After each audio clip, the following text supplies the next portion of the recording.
ವಿಕಸಿತ ಭಾರತ 2025 ನಾವು ನೀರಿನ ಶುದ್ಧೀಕರಣದ ಚಟುವಟಿಕೆಯನ್ನು ಮಾಡುತ್ತಿದ್ದೇವೆ. ಈ ಚಟುವಟಿಕೆಗೆ ನಾವು ವಸ್ತುಗಳನ್ನು ತೆಗೆದುಕೊಂಡಿದ್ದೇವೆ.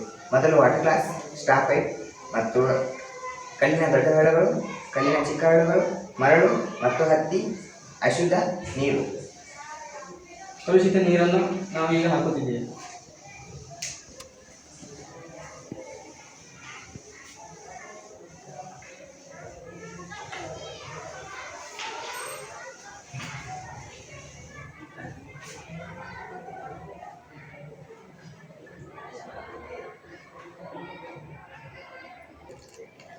ಶುದ್ಧೀಕರಣವಾದ ನೀರನ್ನು ಇಲ್ಲಿ ಬರುತ್ತಿದೆ.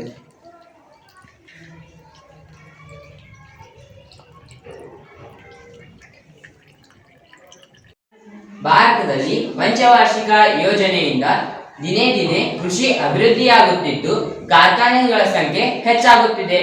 ಆದ್ದರಿಂದ ಕಾರ್ಖಾನೆಯಲ್ಲಿದ್ದ ತ್ಯಾಜ್ಯದ ನೀರನ್ನು ನೀರಿನ ಮೂಲಗಳಾದ ಸಾಗರ, ಸಮುದ್ರ, ನದಿ ಇನ್ನಿತರ ಮೂಲಗಳಿಗೆ ಬಿಡುವುದರಿಂದ ನೀರು ಕಲುಷಿತವಾಗುತ್ತಿದೆ.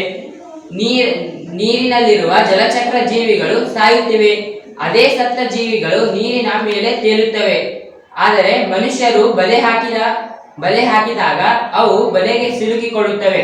ಮನುಷ್ಯರು ಅದನ್ನೇ ಸೇವಿಸಿ ಮನುಷ್ಯರ ಪ್ರಾಣಕ್ಕೆ ಹಾನಿ ಉಂಟಾಗುತ್ತಿದೆ ಮತ್ತು ನೀರು ಬಳಕೆಗೆ ಸಿಗುತ್ತಿಲ್ಲ. ಲಾಭಗಳು: ಈ ನೀರನ್ನು ಶುದ್ಧೀಕರಣ ಮಾಡಿದ ನಂತರ ನಾವು ಮರುಬಳಕೆ ಮಾಡಬಹುದು. ಕಾರ್ಖಾನೆಗೆ ಉಪಯೋಗಿಸಬಹುದು, ಮನೆ ಕೆಲಸಕ್ಕೆ ಉಪಯೋಗಿಸಬಹುದು.